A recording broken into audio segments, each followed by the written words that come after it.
The first time I came to Mexico, we went to an Argentinian and I had like a chile, but I thought it was a green pepper because I didn't know. Now I do. And that when you do it in the pan, it makes it much hotter. And I just munched on one thinking it was a green pepper. What were you really into as a kid? I loved animals anyway, like to begin with, but I especially love tigers and lizards. I don't know why, I just really like them. My auntie still gives me like lizard stickers and things with lizards. I was like, yeah, it's all right. Like we're way past that now. But then the other day, a friend, she was in Oaxaca and she rescued like a little green lizard, a tiny one that was a baby. And she was like, I don't have much internet. Please look up this. Please look up that. And so I was looking at all this stuff and I was like, oh, look at that little lizard. And I was like, oh dear, I think I'm back. Did you have a lizard when you were a kid? I did not. No, I had some gerbils.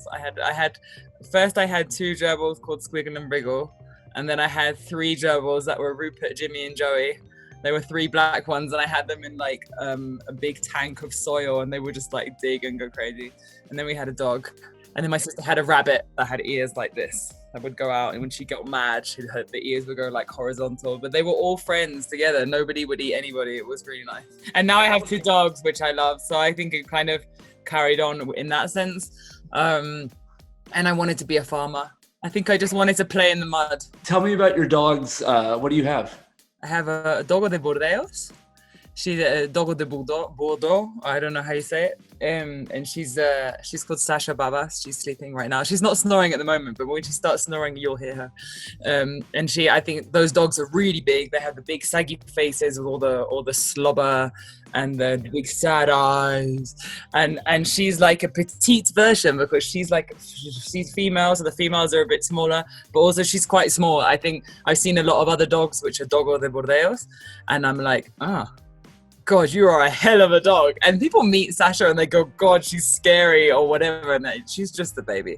But yeah, I think she's slightly smaller than they are normally. And then I have Esteban Reyes. And he's like a little blonde guy with a lot of attitude. He's quite punk. Yeah. And he has like this like Rasta hair, big hair. Can't really see anything, but he navigates very well. Do you take your dogs to the beach? Yeah, well, I don't get there that often, but I try to go. I wanted to go now that we were all having quarantine, but the problem is that they close a lot of beaches. So I was just going to go there to get really hot. So you've been in Mexico City throughout this whole COVID? No, what happened was I had just gone to England. My grandma passed. So I went to England in January. And then I just came back. And in February, I was like preparing because in March, beginning of March, end of February, I opened a restaurant and it was called Her Majesty's Kitchen. And the logo was my dog, like giving her pata, her paw, like looking very cute with like this reggae hat. And it was all great. And I have an alternative band that we play like reggae, jazz and stuff.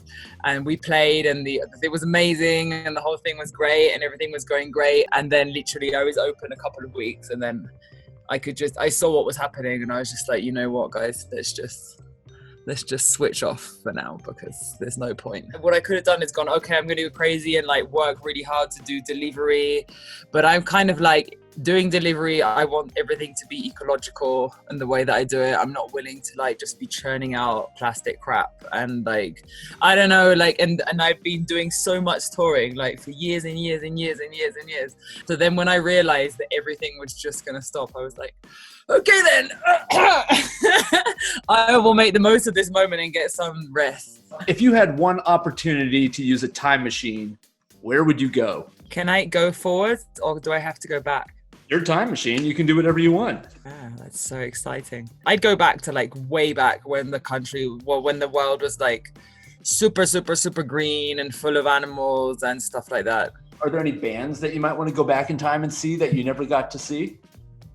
Yeah, I'd go back and see some trumpets. I'd go back and see like a bit of Clifford Brown or a bit of Miles, yeah. The trumpet, where did you pick that up? In school, I got classes. My parents were like, right, you can all learn an instrument, pick one.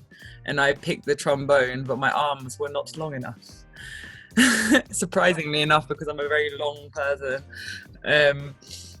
But yeah, no, I couldn't do that. So then I got on the trumpet and I kind of just stuck there. I liked it. So I stayed with trumpet. Really, I'd say like most of my big surge of playing came from being at school and playing in the wind bands. And I had a brass quintet and I would go on tour with the orchestra. And it was actually on tour that I met the Mexicats in Spain. They were not the Mexicats at that point. Actually, the two Mexicans had a band before called Third World Dogs, but in Spanish, Perros del Tercer Mundo. I don't know. And that was like more rockabilly. And so then in Spain, we played a lot and we were singing quite a lot in English first at the beginning because my Spanish didn't exist. And so I was just like absorbing and stuff like that. And then after like a couple of years of being there, I started picking up Spanish and everything. And now you can't shut me up. Now I'm talking. Now sometimes I'm talking, like right now I'm making an effort to not drift into Spanish when we're talking. I'm consciously thinking about it because if not, I'll just blah, blah, blah.